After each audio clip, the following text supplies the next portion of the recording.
Bismillahirrahmanirrahim. And now we are going to discuss lecture number 6. As we have discussed different components of the spectrophotometer used for X-rays analysis, we have discussed only the one component that is the source of X-rays radiation. और उसमें हमने तीन types पढ़े थे. आज हम wavelength selector के बारे में डिस्कस करेंगे कि जो रेडिएशन एक्सरे सोर्स से आ रही है तो वो कंटिन्यूम भी हो सकता है और लाइन सोर्स भी हो सकता है, दोनों हो सकते हैं. अब उसमें पर्टिकुलर वेवलेंथ जो कि हमें डिज़ायर होता है या जो हमें रिक्वायर्ड होता है वो कैसे हासिल करेंगे. तो उसके हासिल करने के लिए हम वेवलेंथ सेलेक्टर जो है जो पॉलीक्रोमेटिक रेडिएशन है उनके सामने रख लेते हैं और वो सेलेक्टेड वेवलेंथ को जो है वो पास कर लेते हैं और जो अनडिज़ायरेबल वेवलेंथ है तो उसको रिस्ट्रिक्ट कर लेते हैं और उसको सैंपल से पास नहीं होने देता. तो wavelength selector there is basically used to select a particular wavelength which is desirable for us. Yeah, in other words, we are studying on that wavelength. तो wavelength selector का काम एक specific wavelength को पास करना है through the sample और दूसरी जो wavelength है उसको restrict करना है. तो वेवलेंथ सेलेक्टर जो है there are two types. One is the filter and the second is the monochromator.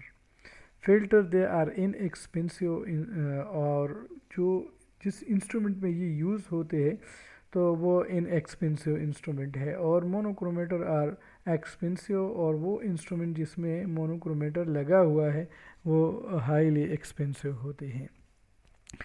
तो आज हम वेवलेंथ सेलेक्टर के बारे में हम पढ़ेंगे. Filter for X-rays. In many applications, it is desirable to use an X-rays beam with a narrow wavelength range. कि पहले तो हमें नैरो एक्सरेज बीम यूज़ करना है. अगर वो नहीं है तो फिर हमें मोनोक्रोमेटर लगा जो है या मतलब है कि फ़िल्टर वो लगाना पड़ता है. As in the visible region, both filters and monochromator are used for this purpose. To obtain a narrow beam of radiation, we are using wavelength selector, that is filter and monochromator. Figure 12.8 illustrates a common technique for producing a relatively monochromatic beam by use of a filter. ये figure आपको नज़र आ रहा है. ये जो sky colour है यहाँ से यहाँ फिर इधर, तो this is a continuum source of radiation X-rays. अब आपको ये जो ब्लैक नज़र आ रहे हैं ये ज़रकोनियम फ़िल्टर हमने यूज़ किया है और जिसका ये एब्जॉर्प्शन एज आपको नज़र आ रहा है ये हम डिस्कस करेंगे. तो ये एब्जॉर्प्शन इमिशन है, ये वेवलेंथ इन एंगस्ट्रॉम है. अब हम चूँकि filter there are different types of filter, तो उसमें कुछ जो है क्वार्ट्स के भी यूज़ होते हैं, ग्लास के भी यूज़ हो सकते हैं. फ़िल्टर का मतलब इधर जो है या आम सेंस में हम यूज़ करते हैं. फ़िल्टर एक पर्टिकुलर चीज़ जो है वो उससे हम गुजार लेते हैं तो वो कुछ चीज़ों को रिस्ट्रिक्ट कर लेते हैं, कुछ उससे पास होते हैं. तो फ़िल्टर का काम यही है. जिस तरह हम डेली लाइफ में चालनी यूज़ करते हैं, सीव घरों में भी यूज़ करते हैं. चाय जो है वो फ़िल्टर करना है, चाय पकाई है तो उससे जो पत्ती जो है उसको फ़िल्टर करना होता है, या दूध को हम फ़िल्टर करते हैं तो हमारे घरों डोमेस्टिक सीव हम यूज़ करते हैं. तो इसी तरह तो जो स्पेक्ट्रोस्कोपी है उसमें भी हम फ़िल्टर यूज़ करते हैं ताकि जो वेवलेंथ जिस पे हम स्टडी करते हैं वो पास हो जाए उससे फ़िल्टर से और दूसरी वेवलेंथ उसको रिस्ट्रिक्ट कर दे.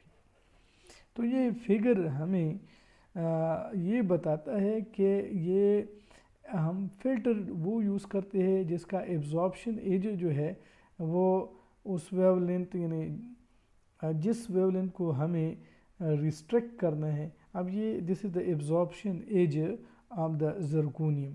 तो ये हम एक टेबल भी देंगे कि कौन सी एलिमेंट के लिए जो हमारे पास टारगेट है तो उसके लिए कौन सा फ़िल्टर या मेटल यूज़ किया जाता है, तो वो भी हमें इंशाल्लाह टेबल में देंगे कुछ स्लाइड के बाद। तो ये हमारे पास इससे जो के अल्फ़ा है वो पास हो जाता है और इसको जाने नहीं देता, यानी के बीटा जो है क्योंकि उसकी इंटेंसिटी कम होती है तो उसको रिस्ट्रिक्ट किया जाता है, that is not pass through the filter. Here the K beta line and most of the continuum emitted from a molybdenum target is removed by a zirconium filter having a thickness of about 0.01 centimeter. The pure K alpha line is then available for analytical purposes. तो फिर वो available होता है and that is passed through the sample. Several other target filter combination of this type have been developed, each of which serves to isolate one of the intense lines of a target element के बहुत सारे filter use की जाते हैं और उसकी combination भी use किया जाता है जो कि एक इंटेंस रेडिएशन जो है उसको पास होने देती है और जो कंटिन्यूम है उसको रिस्ट्रिक्ट कर लेती है। Monochromatic radiation produced in this way is widely used in X-rays diffraction study के X-rays diffraction study में ज़्यादातर यही रेडिएशन या मोनोक्रोमेटिक जो है लाइट यूज़ किया जाता है। The choice of wavelengths available by this technique is limited by the relatively small number of target filter combination that are available के बहुत कम यानी फ़िल्टर हमारे पास अवेलेबल है, इतनी ज़्यादा नहीं है, तो इसलिए हम फिर मोनोक्रोमेटर यूज़ करते हैं।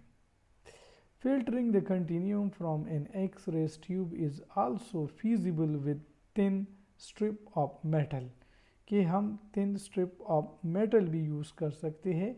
As with glass filter for visible radiation relatively broad band or transmitted with a significant attenuation of the desirable wavelength।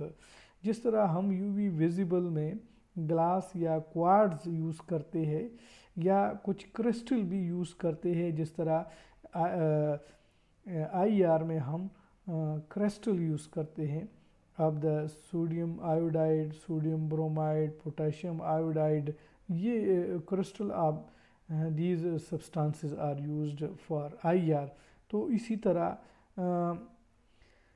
हमें एक मतलब है कि ब्रॉड बैंड से एक जो है कुछ ब्रॉड बैंड से कुछ इंटेंसिटी जो है वो रिस्ट्रिक्ट हो जाती है, यानी एटेन्यूएशन का मतलब है डिक्रीज़ इन द इंटेंसिटी। तो उसमें कुछ जो डिज़ायरेबल वेवलेंथ है उसकी भी कुछ इंटेंसिटी वो डिक्रीज़ हो जाती है। व्हेन अब कौन सा फिल्टर हमें यूज़ करना है? When the wavelengths of two spectral lines are nearly the same and there is an element with an absorption edge at a wavelength between the lines, that element may be used as a filter to reduce the intensity of the line with shorter wavelength। कि हमें कौन सा जो है filter use करना है, तो अगर दो स्पेक्ट्रल लाइंस है, एक अल्फ़ा है एक बीटा है, उसमें से जिसको रिस्ट्रिक्ट करना है तो ऐसा एलिमेंट या ऐसा मेटल लेते हैं जिसका एब्जॉर्प्शन एज इन दोनों के दरमियान हो, तब कहे जाके वो वेवलेंथ को रिस्ट्रिक्ट कर लेते। In X rays method it is common practice to insert a thin foil of the proper metal in the X-ray beam by X-ray beam to remove the K beta line from the spectrum while transmit the K alpha line with a relatively small loss of the intensity. अगरचे उसमें K alpha की कुछ intensity reduce हो जाती है, लेकिन फिर भी वो K बीटा से यानी K beta is completely restricted. Background radiation is reduce by the same method. बाज़ औक़ात इस तरह होता है जो बैकग्राउंड रेडिएशन है उसको भी इस फिल्टर की वजह से रिस्ट्रिक्ट किया जाता है. Usually it makes no difference whether the filter is placed before or after the sample unless the sample fluoresces. कि फ्लोरेसेंस स्पेक्ट्रोस्कोपी में हम इसको एक ख़ास पोजीशन पे रखते हैं, लेकिन जो दूसरी टेक्निक है एब्जॉर्प्शन है या डिफ्रैक्शन है, तो उसमें फिर हम उसको यानी चाहे वो सैंपल से पहले या बाद में रख ले, वो कोई वो नहीं रखता, माना नहीं रखता, यानी मतलब रिज़ल्ट उस अफेक्ट नहीं होता, लेकिन फ्लोरेसेंस में वो अफेक्ट होता है. If this the case the filter is placed at the entrance slit of the goniometer. तो अगर फ्लोरेसेंस मेथड है तो फिर हम उसमें जो फिल्टर है वो आफ्टर सैंपल रख लेते हैं. गोनियोमीटर को हम ये एक रोटेटेबल टेबल है जो कि यूज़ किया जाता है फॉर द एंगल मेजरमेंट. इसका शेप हम लास्ट स्लाइड में शो करेंगे. So these are some filter used for different target elements. आप लोगों ने पढ़ा होगा कि एक्सरेज ट्यूब्स जो है उसमें एक टारगेट होता है, उसको एनोड का नाम जो एज ए एनोड के तौर पे यूज़ होता है. अगर हमारे पास मोलिब्डेनम है तो उसके लिए जो फिल्टर यूज़ होता है वो ज़रकोनियम है. इसी तरह कॉपर, क्रोमियम, प्लेटिनम और ये टंगस्टन. तो अब ये के अल्फ़ा एंगस्ट्रॉम, के बीटा एंगस्ट्रॉम कौन सा फ़िल्टर और उसका जो एब्जॉर्प्शन एज फ़िल्टर है वो ये उनके एब्जॉर्प्शन एज है. तो अब इन दोनों के दरमियान जो आ रहा है वो ये है, ज़रकोनियम का जो एब्जॉर्प्शन है एज है वो इधर आ रहा है. तो zirconium is used as a filter for molybdenum. तो ये इसी तरह ये सारे जो है टारगेट एलिमेंट है और ये उसका फ़िल्टर है. अब आते हैं एक्सरे मोनोक्रोमेटर. मोनोक्रोमेटर आप लोगों ने पढ़ा होगा कि मोनोक्रोमेटर क्या है. मोनोक्रोमेटर जो है वो पॉलीक्रोमेटिक रेडिएशन को मोनोक्रोमेटिक रेडिएशन में कन्वर्ट कर लेते हैं, which consist of entrance slit, exit slit, focusing mirror और उसके दरमियान में जो डिस्पर्सिंग मीडियम है अक्सर जो है ये प्रिज्म या ग्रेटिंग यूज़ किया जाता है. तो दिस मोनोक्रोमेटर बेसिकली उसके डिफरेंट कंपोनेंट्स है, पार्ट्स है. तो उसमें एंट्रेंस स्लिट और फिर उसके बाद फोकसिंग मिरर, फिर उसके बाद कोलिमेटर भी है, कोलिमेटिक मिरर या कोलिमेटर, और प्रिज्म या मोनो ग्रेटिंग, डिफ्रैक्शन ग्रेटिंग जो है वो यूज़ किए जाते हैं. Figure 12.9 shows the essential components of an X-ray spectrometer. The monochromator consists of a pair of beam collimators which serve the same purpose as the slits in an optical instrument and a dispersing element, और dispersing element हमारे पास grating या prism है. ये typical X-rays monochromator and detector है. Complete जो है structure है. अब आपको नज़र आ रहा है ये दिस इज़ द गोनियोमीटर. ये आपको नज़र आए, this is the source of radiation. ये जो है आपको नज़र आ रहा है, this is the sample holder, जिसने सैंपल को जो है रखा हुआ है। ये कोलीमेटर है और ये गोनियोमीटर है, ये क्रिस्टल है, और फिर ये इनदर कोलीमेटर है, ये डिटेक्टर या ट्रांसड्यूसर है। अब इसका हम फिर पढ़ेंगे कि कौन सा रेडिएशन जो है वो डिफ्रैक्ट होता है, उसको हम एक्सप्लेन करेंगे। Note that the angle of the detector with respect to the beam 2 theta is twice that of the crystal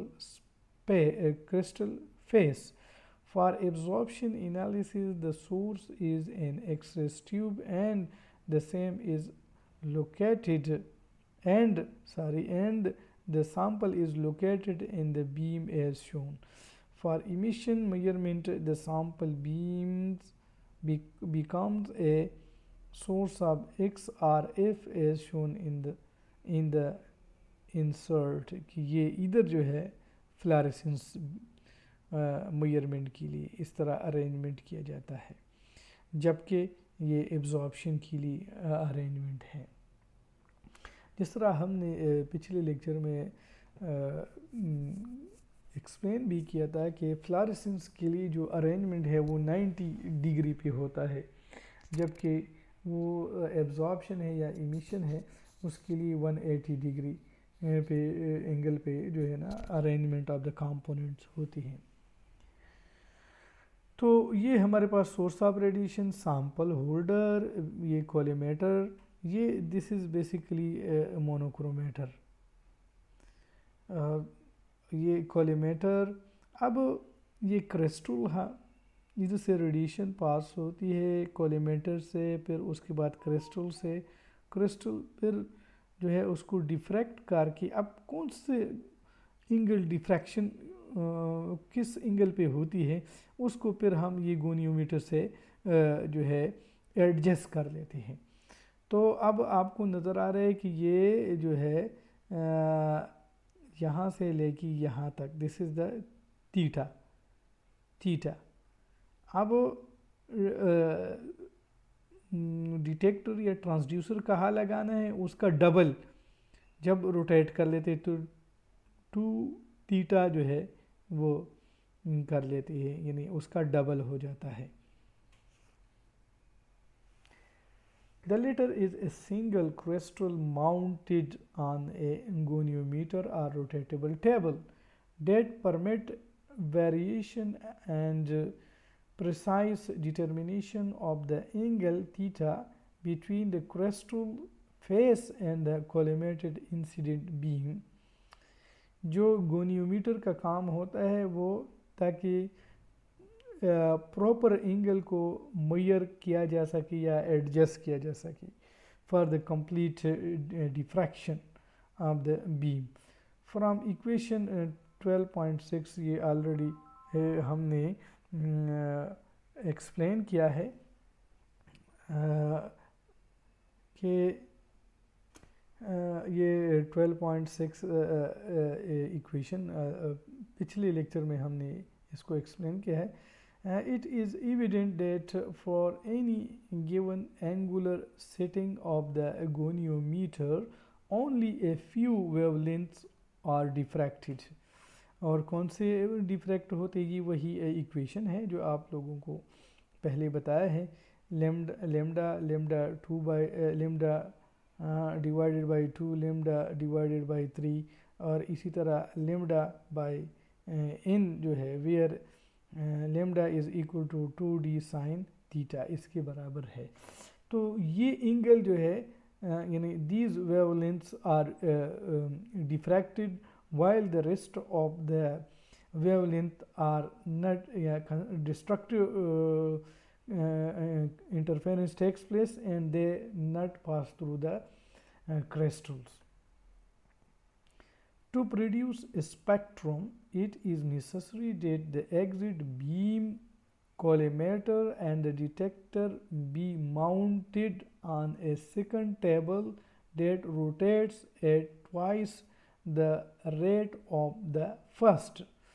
That is, as the crystal rotates through an angle theta, the detector must simultaneously move through an angle to theta. कि अगर हमें crystal को rotate करना है suppose theta एक angle से, that is theta, तो हमें डिटेक्टर को किस एंगल से रोटेट करना है, वो उसका डबल होना चाहिए, तब कहे जाके जो है बीम का डिफ्रैक्शन होगा या हमारे पास स्पेक्ट्रम आएगा. Clearly the interplanar spacing d for the crystal must be known precisely. जो इक्वेशन में दिया है कि उसका पता होना चाहिए. Many modern X-rays monochromator have computer controlled motors to drive the crystal and the detector independently without a gear based mechanical connection. आजकल जो मॉडर्न इंस्ट्रूमेंट है उसमें ये रोटेशन नहीं होता, बल्कि वो कंप्यूटर कंट्रोल्ड मोटर उसमें लगा हुआ है जो कि क्रिस्टल और डिटेक्टर को उसको एक प्रॉपर एंगल से जो है रोटेट कर ले. These units are capable of scanning at very rapid rate. Circa CA about 240 degree per minute. Some instrument features sleeve scan operation in which the monochromator can be slewed to the wavelength region of the interest and then slowly scanned over in a light peaks. कि बाज़ instrument जो है उसमें scan के तौर पे यानी scanning उसकी होती है, कुछ जो है सिर्फ सिंगल वेवलेंथ और कुछ जो है वो पूरा जो स्पेक्ट्रम है उसको स्कैन कर लेती हैं, जो मॉडर्न इंस्ट्रूमेंट हैं. The collimators for X-rays monochromator ordinarily consist of a series of closely spaced metal plates or tubes that absorb all but the parallel beam of radiation. कि जो हमारे पास कोलिमेटर है वो मेटल प्लेट होते हैं या tubes होते हैं जो कि अनडिज़ायरेबल वेवलेंथ को एब्जॉर्ब कर लेते हैं, और जो पैरेलल बीम है तो जो डिज़ायरेबल बीम है it pass through the collimator. X radiation longer than about 2 angstrom is absorbed by the constituent of the atmosphere. कि जो गोनियोमीटर या जो मोनोक्रोमेटर के एटमॉस्फेयर है वो 2 एंगस्ट्रॉम वेवलेंथ रेडिएशन को यानी इससे ज़्यादा जो है वो एब्जॉर्ब कर लेती है. Therefore provision supply is usually made for a continuous flow of helium through the sample compartment and monochromator when longer wavelength are required.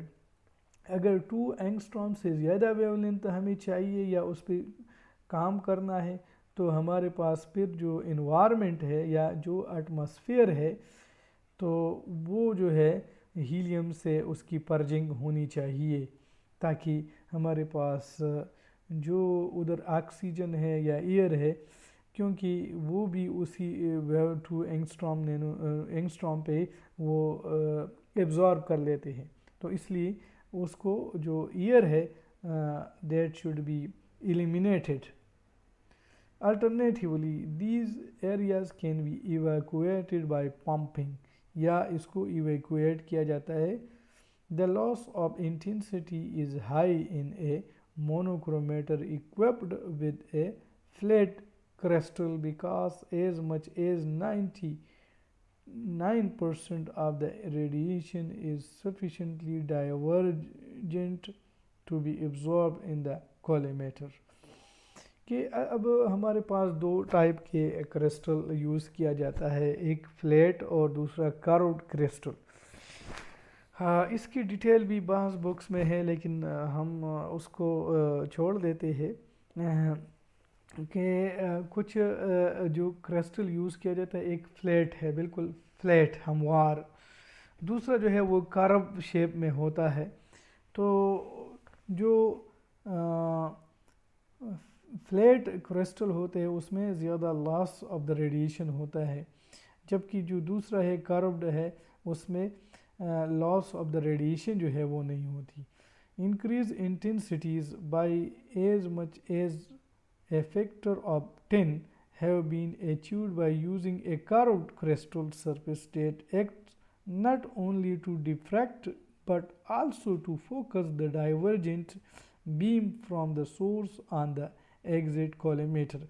अब ये this is the second types of crystal, that is the curved crystal. उसकी फिर दो function है, एक तो वो जो इंटेंसिटी लॉस है वो फ्लैट क्रिस्टल में लॉस हो जाती है, बहुत ज़्यादा है, और वो अगर हम इंक्रीज़ कर ले वो इंटेंसिटी तो हमें कर्व्ड क्रिस्टल यूज़ करना है।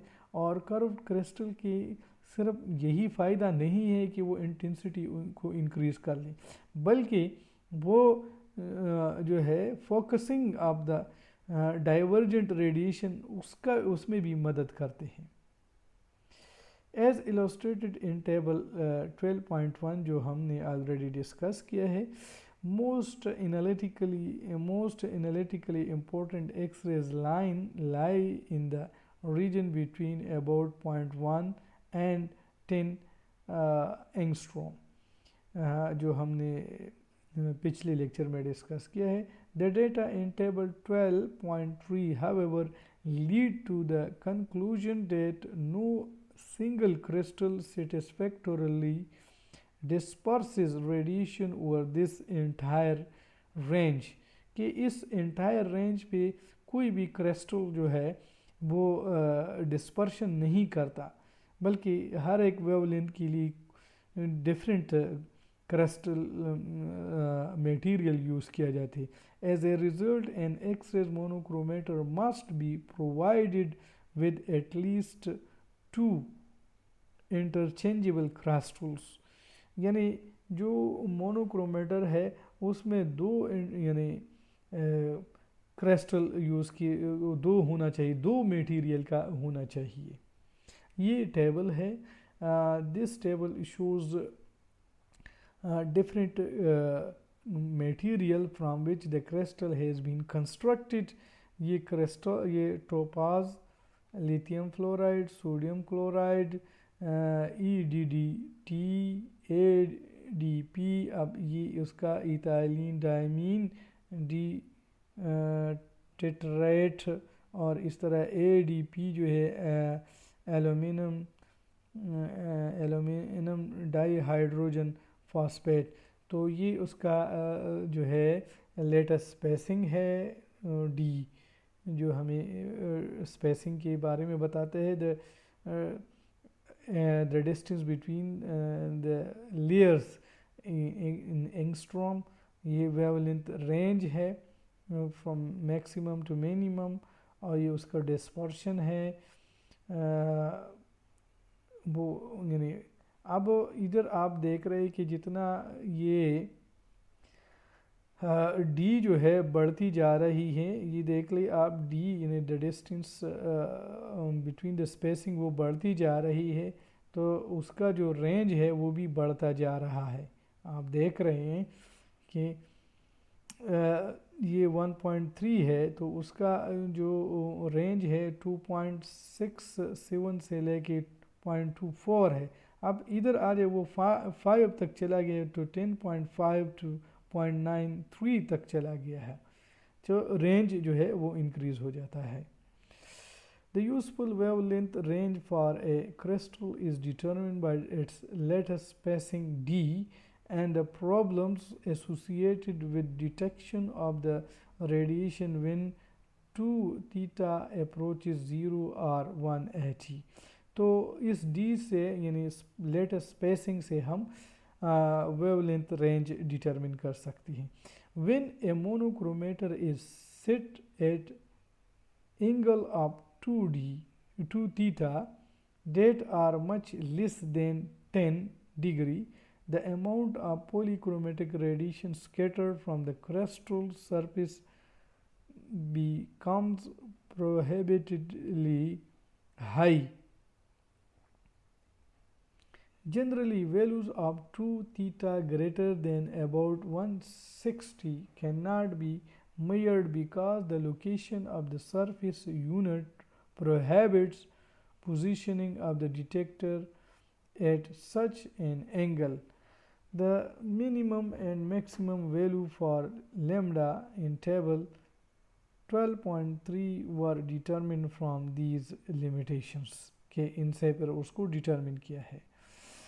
Table 12.3 shows that a crystal with a large lattice spacing, such as aluminum dihydrogen phosphate, has a much greater wavelength range than a crystal in which this variable is small.